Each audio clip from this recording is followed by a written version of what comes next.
मंच पर आसीन सम्माननीय श्री महेंद्र सिंह बिस्मी जी, काफ़ी उनको पढ़ा है मैंने। श्री महेंद्र बिस्मी जी वरिष्ठ साहित्यकार हैं, हाईकोर्ट लखनऊ में रजिस्ट्रार हैं आप। डॉक्टर आत्म प्रकाश जी जो प्रबंधक हैं जनतंत्र कॉलेज के, भाई श्री अमित अग्रवाल जी जो प्रिंसिपल हैं अपने RVPS विद्यालय के, श्री सुरेंद्र कुमार जी और मेरे प्रिय मित्र राकेश अग्रवाल जी। मैं वक्ता बहुत अच्छा नहीं हूं, आप सबके बीच में भाई मेरे मित्र राकेश जी का आदेश था कि मुझे आपसे संवाद करना है। मैं सीधे विषय की बात करूंगा। मुझे नहीं पता चर्चा से क्या निकलेगा, लेकिन इतना मैं जानता हूं कि आप जैसे बैठे मैं भी बैठता था पढ़ने में, मैं भी दूसरे के लिए ताली बजाता था। मैंने वो कठिन दौर देखा है, शायद आप में से कम बच्चों ने देखा होगा। मैं इसीलिए विद्यालयों में जाता हूँ, कभी राजनेता नेताओं के यहाँ कभी नहीं जाता मैं। 33 वर्ष में मैं कभी बांदा के किसी सांसद के घर नहीं गया, 33 वर्ष में किसी विधायक के घर नहीं गया, 33 वर्ष में किसी नगरपालिका अध्यक्ष के घर नहीं गया, जिला पंचायत अध्यक्ष के घर नहीं गया, ब्लॉक प्रमुख के घर नहीं गया, न किसी मंत्री के यहाँ गया। आप सबके बताते हुए प्रसन्नता हो रही है कि आज शायद मेरी पत्नी मेरे साथ आई है, धर्मपत्नी, और जीवन में पहली बार ऐसे किसी कार्यक्रम मेरे साथ आई है।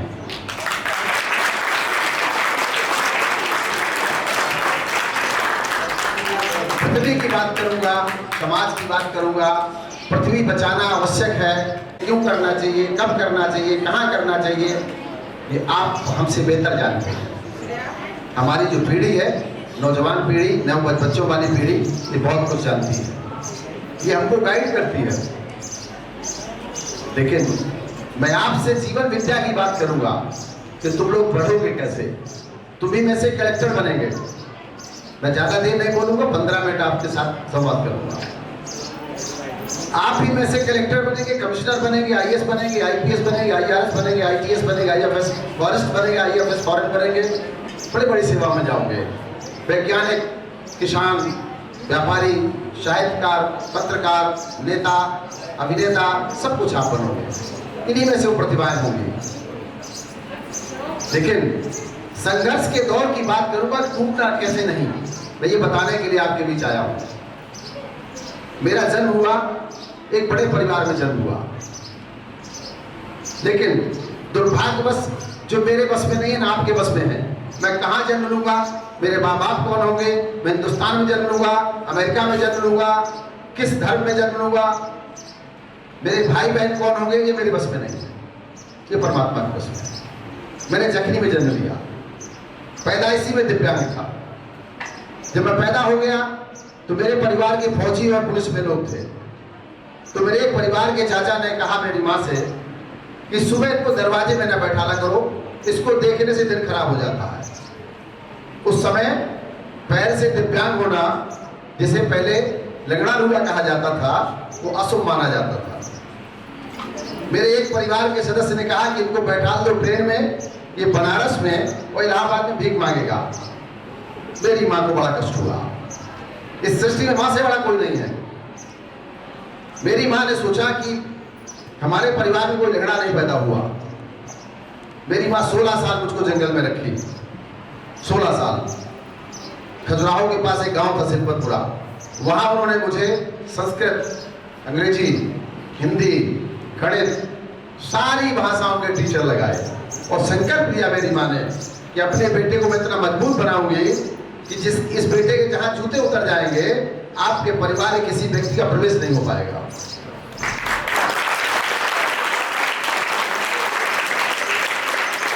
और उनके आशीर्वाद से हुआ, संकल्प लिया। लेकिन उन्होंने एक बात मुझसे कही कि बेटा मैं संकल्प तो ले रही थी, पर तुम्हें मेरे संकल्प को पूरा करना है। मैंने कहा मैं कोशिश करूंगा। बड़ा हुआ, बचता रहा, संघर्ष करता रहा, दिव्यांगता के लिए काम किया, अच्छा पत्रकार बना पहले, बड़े अखबारों में लिखना शुरू किया। मेरे लेख बड़े बड़े अखबारों में उस जमाने में आते थे, आज से 35-40 बरस पहले, बड़े अखबारों में। नवभारत टाइम्स ऑफ इंडिया उस जमाने का बड़ा अखबार था। राकेश जी मेरे छोटे भाई तुल्य हैं, वो 2 तरीके से मेरे साथ, वो मेरे घर हम लोग साथ बैठे हैं। आज आपसे मैं ऐसा इसलिए बता रहा हूं कि टूटना नहीं है, परिस्थिति कुछ भी आए, परिस्थितियां बदलो, इसके बाद मेरा संघर्ष शुरू होता है। लगातार काम करता हूं। लोग नेताओं के समझते हैं समस्या का समाधान नेता के पास है। मैं आज तक किसी नेता के पास नहीं गया। बाना में रह करके जहां सरकारें चलती थी वहां पर किसी नेता के घर नहीं गया, ये अचंभव लोग मानते हैं। मेरी पत्नी ने कहा था, मैंने इनसे एक बार कहा जब 99 में मुझे अवार्ड मिला, गवर्नर अवार्ड मिला, इन्होंने मुझसे कहा जब राष्ट्रपति बुलाएंगे तब हम चलेंगे। ये मेरे साथ गई। मैं सामान्य स्लीपर क्लास में मैंने रिजर्वेशन कराया। देश का सर्वोच्च नागरिक सम्मान लेने के लिए मैंने स्लीपर क्लास में रिजर्वेशन कराया और गांधी के शांति प्रतिष्ठान रुकने की व्यवस्था की। गृह मंत्रालय को पता चला, उन्होंने हमारे आने और जाने के जहाज से व्यवस्था करी और उनसे कहा गृह विभाग के अधिकारियों ने कि भाई आपकी धर्मपत्नी साथ में संघर्ष किए 36 वर्ष, उनको जरूर साथ में लेकर के आइए। मेरी बेटी, छोटी बेटी, छोटा बेटा मेरे साथ गया। जिस भाव से माननीय प्रधानमंत्री जी मिले, जिस भाव से माननीय राष्ट्रपति जी मिले, जिस भाव से माननीय गृह मंत्री जी ने, अमित शाह जी ने भोजन कराया और सारा मंत्रिमंडल हमारे साथ खड़ा रहा, बड़ा मेरा सम्मान आदर किया, उसकी कल्पना नहीं की जा सकती है। लेकिन जो संघर्ष का दौर था, मेरे साथ जिस तरह से मेरी पत्नी ने सहयोग किया, मेरे पास बिजली नहीं लगी, टीवी नहीं है, कूलर नहीं है, इसलिए नहीं मैं ले नहीं सकता था। हम दोनों गर्मी में गांव में रहते हैं, पंखा चला करके रहते हैं। हम लोगों ने यह तय किया था कि जीवन में खुद ईमानदार रहेंगे, हम दूसरों को ईमानदारी का पाठ नहीं पढ़ाएंगे। विद्यालय में नौकरी करता था, मैं 4-8 दिन नहीं गया विश्वविद्यालय, तो मेरी माँ ने कहा कि तुम विश्वविद्यालय से पैसा लेते हो और काम यहाँ करते हो, ये चोरी है और ये चोरी नहीं करनी चाहिए। तो मैंने कहा अम्मा ये बच्चे कैसे पलेंगे? बोलिए तुम्हें कब विश्वास होगा कि बच्चे तुम पालते हो, बच्चा तो परमात्मा पालता है। और मैं दूसरे दिन गया और विश्वविद्यालय से इस्तीफा दे दिया मैंने, चित्रकूट से।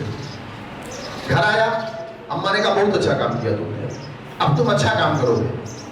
कौन चाहेगा 1.5 लाख की रुपये 1.25 लाख की नौकरी छोड़ के आने के लिए? ये माँ ही कर सकती है। और सृष्टि में 2 व्यक्ति सबसे बड़े होते हैं, तीसरा हम खुद बनाते हैं। एक बड़ा व्यक्ति कौन है? टीचर, शिक्षक। शिक्षक सदैव चाहता है कि मेरा पढ़ाया हुआ छात्र मुझसे बड़ा बने, मेरा पढ़ाया हुआ छात्र मुझसे बड़ा बने। ये केवल और केवल चाहता है शिक्षक, उससे बड़ा कोई नहीं। वो चाहता है कि मैं पढ़ाऊं, कलेक्टर बन के आए, अपने मेरे पैर छुए। शिक्षक से बड़ा इस सृष्टि में कोई नहीं है। शिक्षक सामान्य नहीं होता, असामान्य होता है, युग परिवर्तन करता है, युग का निर्माण करता है, युग के निर्माणकर्ता का निर्माण करता है, शिक्षक को होता है। फिर दूसरा माता और पिता। माँ और पिता चाहते हैं कि मुझसे संतान बड़ी बने और मुझे पराजित करे। फिर चाहता है मित्र कि मेरा मित्र मुझसे बड़ा बने। मेरी बिटिया ने एक बार मुझे बताया, मुझसे 1100 रुपया मांगा, पापा किस लिए चाहिए? बोले हम नहीं बताएंगे। मैंने कहा थोड़ा बता दो हमको, क्योंकि हमारे पास पैसे नहीं रहते हैं और पैसे हम लोग चूंकि कोई काम धंधा नहीं है, खेती बाड़ी का काम है हमारा। तो फिर हमसे कहने लगी कि पापा मेरे जो BSc कर रही थी उस समय बिटिया मेरी, तो हमारे स्कूल में एक लड़की गरीब है, उसकी शादी होनी है, तो हमने 100 लड़कियों ने मिलकर तय किया है कि 1,11,000 रुपये हम चंदा देंगे। मैंने कहा बेटा तुरंत। मेरी सफलता में मेरे बच्चों का बहुत योगदान है। मेरी बिटिया ने BSc के बाद ट्यूशन पढ़ाना शुरू कर दिया, मेरे लड़के ने M.Com करने के बाद ट्यूशन पढ़ाना शुरू कर दिया। मेरी छोटी बिटिया इंटर के बाद भी 2-3 क्लास के बच्चों को पढ़ाती है। मेरा बच्चा गुड़ी जयपुरिया में पढ़ता है, लेकिन वो छोटे बच्चों को पढ़ाता है। हम कभी किसी 5 स्टार होटल में भोजन करने नहीं गए, ऐसा नहीं तक कर नहीं सकते थे। मेरी माँ, परिवार दोनों बड़ा संपन्न परिवार, चंडी के पाड़े परिवार का नाम है। आज मैं इसलिए बताने आपके बीच में आया हूँ। कभी पॉलिटिकल कार्यक्रम में नहीं जाता, किसी दल की पार्टी में कभी आज तक नहीं गया। आपको ये तय करना है, इस सृष्टि में माँ से बड़ा कोई नहीं है। व्यक्ति जब धरती में जन्म लेता है, इसके बाद लोग उसकी चिंता करते हैं।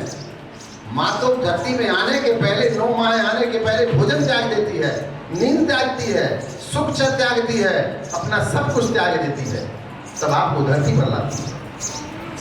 इसके बाद उसका बेटा से जैसा हो, उसके दोनों पैर ना हो, दोनों आंखें ना हो, तब भी वो काला टीका लगाती है, मेरा राजा बेटा है, नजर न लगता है। उसे मां कहते हैं। मुझे कोई कहे कि भगवान जी विष्णु जी आ जाएं और मेरी माँ आ जाएं और ये तय करने के लिए कहेंगे आप किसके दर्शन करना चाहेंगे, तो विष्णु भगवान के दर्शन नहीं करूंगा, माँ के करूंगा।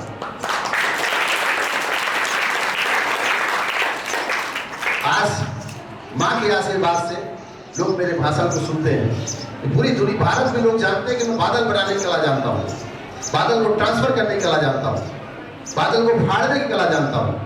इस हिंदुस्तान के अंदर, दुनिया के अंदर किसी वैज्ञानिक को बादल ट्रांसफर की कला नहीं आती। ऐसा नहीं कि बादल जयपुर में उत्तर प्रदेश ले आए, लेकिन मैं जानता हूँ क्योंकि मेरे पुरखों के पास वो मंत्र है। और वो मंत्र क्या है आपको भी बता देता हूं मैं, केवल पेड़ लगाना। पेड़ लगाइए, बादल को बुलाइए। यही बात मैं विज्ञान भवन में कहता हूँ, बड़े बड़े मंचों पर कहता हूँ, तो उसका मुझे छोटे से भाषण में भी मुझे 1 लाख 2 लाख रुपया लेता हूँ।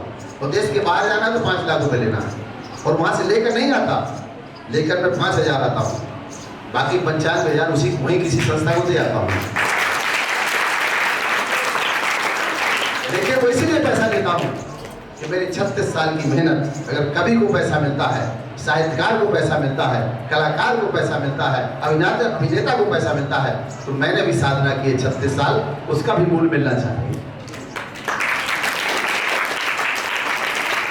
परंपरागत जल संरक्षण के विषय में जानता हूँ, पुरखों के जो जल जोड़ने के बेजोड़ तरीके हैं उनके बारे में जानता हूँ। घमंड नहीं है। मेरे 59 साल में मैंने किसी व्यक्ति की शिकायत नहीं की होगी, मुझे किसी शिकायत नहीं, किसी से मेरी शिकायत नहीं, मुझे स्वयं से शिकायत होगी, कभी नहीं किसी की शिकायत की। और एक बात बेटा और बता देता हूँ, मैं केवल 8वीं क्लास तक स्कूल गया हूँ। I will continue 8th class. सारी शिक्षा मेरी घर पे हुई, सब कुछ मैंने घर में सीखा। और अच्छा लेखक, अच्छा कानून का जानकार, अच्छी तरह से ओरिएटर, जो कुछ भी बन सकता था, जिस मंच पर रहा, टॉप क्लास का काम किया, छोटा काम नहीं किया, बड़ा काम किया। किसी की लाइन नहीं मिटाई, बड़ी खींची। बड़ा बनना है, तय करो, तय करिए कि महारानी लक्ष्मीबाई बन सकती हूँ, दुर्गावती बन सकती हूँ, इंदिरा जी बन सकती हूँ। तय करना, आपको तय करना है, गांधी जी बनना है, आपको तय करना है, दीनदयाल उपाध्याय जी बनना है, आपको तय करना है, डॉक्टर अम्बेडकर, बाबा साहब अम्बेडकर बनना है, आपको तय करना है, भामा साहब बनना है, आपको तय करना है। दूसरा कोई आपको नहीं बना सकता, कोई औषधि नहीं है, कोई दुनिया के अंदर ताकत नहीं है। अनुभव बाजार में नहीं मिलता है, अनुभव खुद से प्राप्त करना होता है। मैं आप सब लोगों के बीच में, राकेश जी मेरे मित्र हैं, मैं राकेश जी के लिए बात कहूंगा, ये अनुभव के लिए प्रेरणा का स्रोत है। तो हमने, राकेश जी आपके बीच में एक आइडियल है, एक अच्छा पत्रकार, जो अच्छा जीवन पत्रकार का होता है, उसको छोड़ करके अपनी जन्मभूमि के लिए, जन्मभूमि, मेरी माँ ने कहा था कि बेटा, जन्म देने वाली माँ से बड़ी मातृभूमि होती है। आज उनके आशीर्वाद से मुझे दुनिया सुनती है। मेरे टीवी पे अगर डालोगे आप, मेरी कोई एनजीओ नहीं है, मेरी कोई संस्था नहीं है, मेरा कोई कार्यालय नहीं है, मैंने कोई 1 रुपया अनुदान नहीं लिया है। पेड़ के नीचे बैठ करके, तालाब के किनारे पेड़ के नीचे से मैंने अभियान शुरू किया। साइकिल लेकर चला, माइक लिया, फर्श ली, गांव में चिल्लाना शुरू किया, पेड़ लगाओ, पानी बचाओ। जब मैं दिव्यांगता के लिए काम कर रहा था, मेरी माँ ने कहा था, मेरा सर्टिफिकेट बनवाया मैंने, तो मेरी माँ ने सर्टिफिकेट फाड़ के फेंक दिया कि तुझे बैसाखी लगाने के लिए नहीं बनाया था मैंने, तुझे बैसाखी देने के लिए बनाया था कि दूसरे का सहारा बन।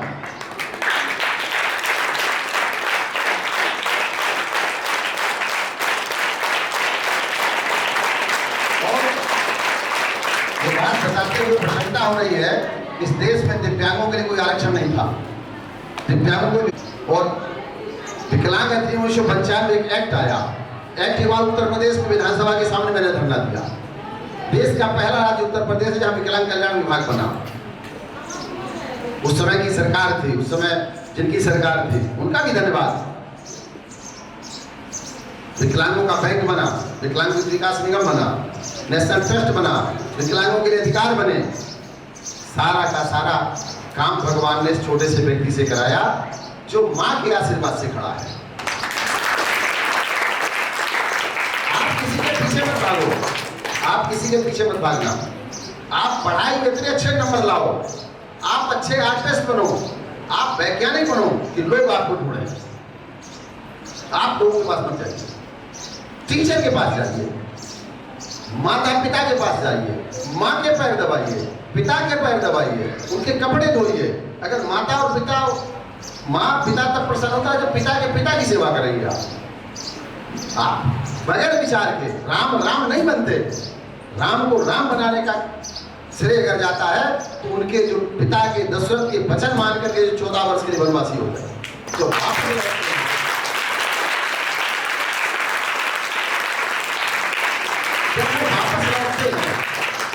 जब वो एक क्षत्रिय राजकुमार राम श्री राम निकलते हैं, राम निकलते हैं, श्री राम भी नहीं कह सकते थे उस समय। और जब वो निकल, जो दिव्यांग है, सर किसी का, धड़ किसी का, और माता और पिता की परिक्रमा करके प्रथम देवता बन गए ना गणेश जी।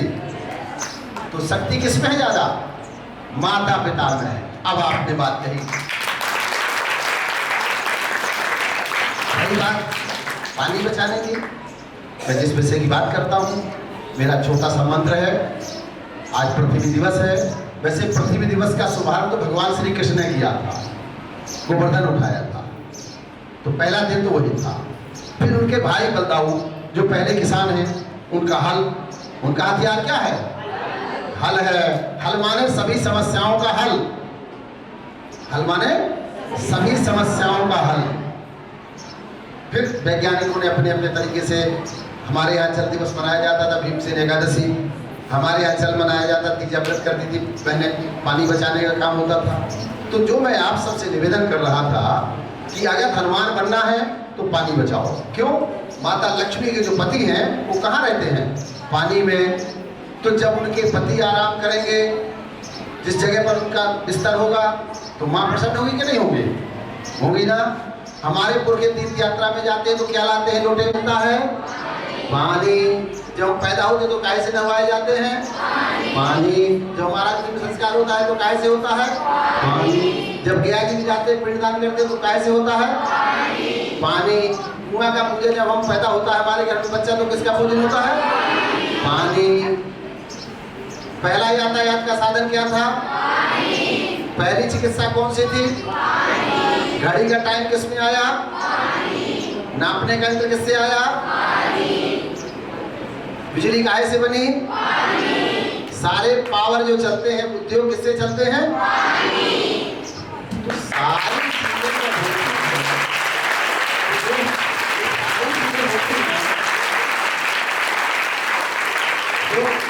जो पूरी व्यवस्था है, मैंने राकेश भैया से कहा था कि उन्होंने 2 बातें कही कि बच्चों के साथ कुछ विषय हो जाएगा, चर्चा हो जाएगी। इसके लिए विशुद्ध बात यह है कि राजनीतिक बात करने वाले हम लोग नहीं, हम छोटे लोग हैं। विधायक बड़े होते हैं, सांसद बड़े होते हैं, नेता बड़े होते हैं, उनको फुर्सत नहीं होती दूसरे के सुनने की। बड़े लोग होते हैं, उनके पास बहुत काम होते हैं। हम लोग छोटे लोग हैं, हम छोटे छोटे लोग मिलकर काम करें। छोटे प्रयासी बड़े परिणाम लाते हैं। हिमालय की यात्रा करेंगे तो कहाँ से शुरू होगी? 2 कदम से। कहाँ से होगी? वर्षा के दिन 120 से घंटे कितने हो गए? 41 दिन बचे हैं। नदियों में पानी नहीं है, डैम खाली पड़े हैं। हमारी जनसंख्या 18% है, पूरी दुनिया में कितनी है? 18%। जमीन कितनी है? 4.25%। कितनी है? 4%। पानी कितना है? 2%। जनसंख्या 18%। जमीन कितनी? 4%। पानी कितना? 2% में 1%, वो 1% खरा है। हमारे देश में जहाँ दूध नहीं बिकता था, घी नहीं बिकता था, मट्ठा नहीं बिकता था, उस देश के गांव में जाइए, किराना की दुकानों में 5000 बोतल पानी मिलेगा। ये अच्छा है कि बुरा है? बुरा है। जिस देश में दूध नहीं बिकता था, अगर पानी बिक रहा है तो गरीब पानी कहाँ से पाएगा 1 किलो 20 रुपए का? ये सोचने की बात है। हम राष्ट्रगान करते हैं, उसमें पानी आता है कहीं? जलधि तिरंगा। क्या आता है? जलधि तिरंगा। तो अगर तिरंगे की शान बनाना है तो पानी बचाना है। क्या करना है? पानी बचाना। और फिर मैं आपसे एक बात कहूंगा, हमारे इस्लाम के साथी मक्का मदीना जाते, पानी। हमारे जो गुरुद्वारे में जो सिख भाई जाते हैं, वहाँ क्या मिलता है छकना में? पानी। ठीक। हमारे जैन मुनि कुछ नहीं रखते, लेकिन कमंडल में क्या रखते हैं? पानी। ठीक है। तो इस तरीके से इसका मतलब सर्वश्रेष्ठ क्या है? पानी। तो 5 तत्व से बना शरीरा, चित्त जल पावक गगन समीरा। तो 5 तत्वों की बात अभी विश्व भाई साहब कह रहे थे, उनकी बातों में बहुत गंभीरता से मैं सुन रहा था।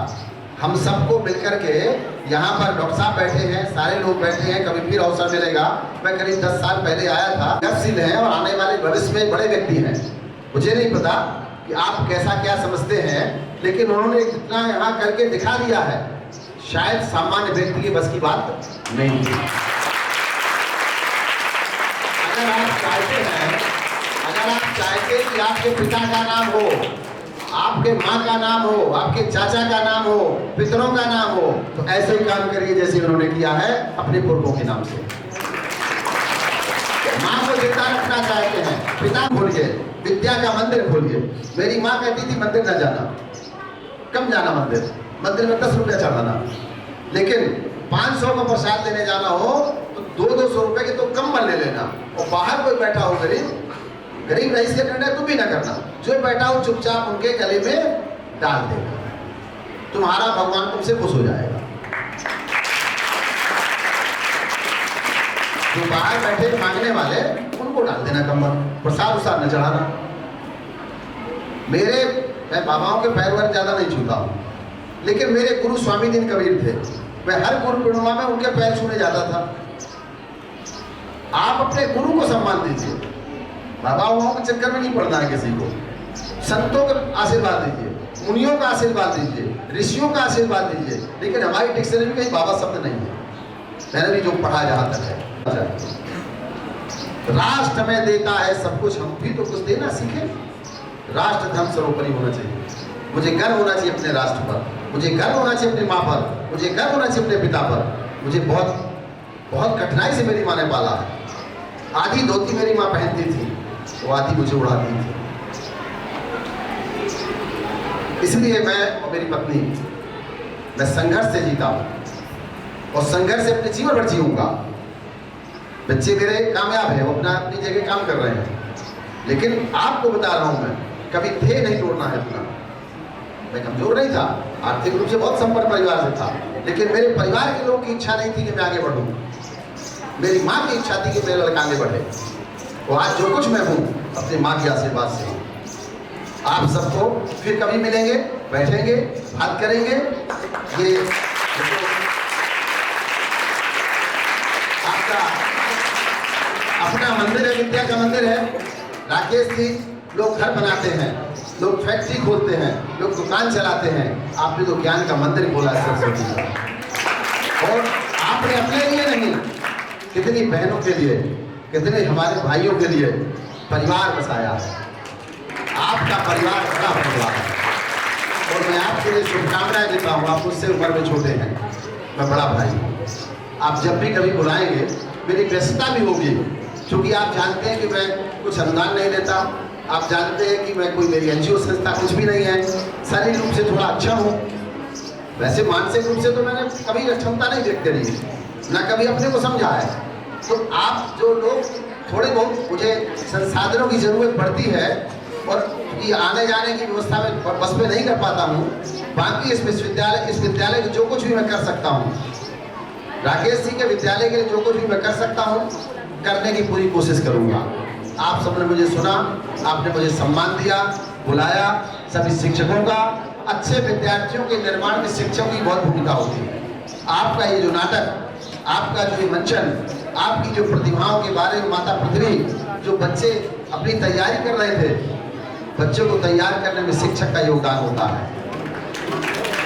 और एक बात कह करके अपनी बात समाप्त करता हूँ। एक बार सुकरात और सिकंदर दोनों लोग जा रहे थे, नदी में बाढ़ थी। सिकंदर महान कहता है कि गुरुजी मैं नदी पार करूंगा, सुकरात कहते हैं मैं नदी पार करूंगा। भीष्म जी उस चीज को जानते हैं, तो लेकिन जबरदस्ती सिकंदर नदी में कूद गया और पार करके बाहर आ गया। तो सुकरात जी ने पूछा कि सिकंदर अगर बह गया होता तो एक योद्धा विश्व विजेता बह जाता। तो सिकंदर कहता है गुरुजी एक सिकंदर नहीं, अगर गुरु मेरा बह जाता तो सिकंदर के अंदर ताकत नहीं थी एक भी गुरु बनाने की। सुकरात के अंदर ताकत थी 1000 सिकंदर बनाने की। गुरु के अंदर ताकत होती है, टीचर के अंदर ताकत होती है शिष्य बनाने की, योद्धा बनाने की, परमवीर बनाने की। और इस दुनिया में कभी बड़े आदमी का नाम नहीं हुआ, इस दुनिया में सदैव छोटे आदमी का नाम हुआ है, राष्ट्रभक्त का नाम हुआ है। और एक बात कह के बात खत्म करूंगा, इस दुनिया का जो सबसे बड़ा आदमी था उसका नाम जगत सेठ था। शायद आपने नहीं सुना होगा, पुराने लोग जानते होंगे जो पढ़े लिखे लोग हैं। 1660 से 1740 तक वो दुनिया का सबसे बड़ा आदमी था, भारत का नहीं, दुनिया का। बादशाहों के ताश के पत्ते की तरफ फेंकता था, बदलता था। पलासी का सारा युद्ध सेठ जगत सेठ लड़ रहा था, सिउड़ा के रहने वाले थे।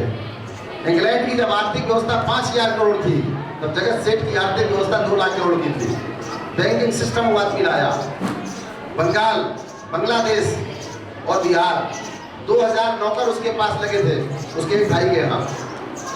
और 300 वर्षों में उसको कोई जानता नहीं इतिहास में, 300 वर्षों में इतिहास में कोई नहीं जानता। और एक तुलसी था जो मंदिर में रहता था, मांग खाता था, और उसकी एक किताब लिखी थी, उसका नाम था रामचरितमानस। तुलसी 1600 में जिंदा था, तुलसी 1700 में जिंदा था, तुलसी 2000 ईस्वी में जिंदा है, तुलसी तब तक जिंदा रहेगा जब तक सृष्टि रहेगी। अतः ये काम करिए, आगे बढ़िए, खूब आगे बढ़िए, इस विद्यालय का नाम रोशन करिए। फिर हम कभी आएंगे, आपसे संवाद करेंगे। बहुत अच्छा लगा। धन्यवाद।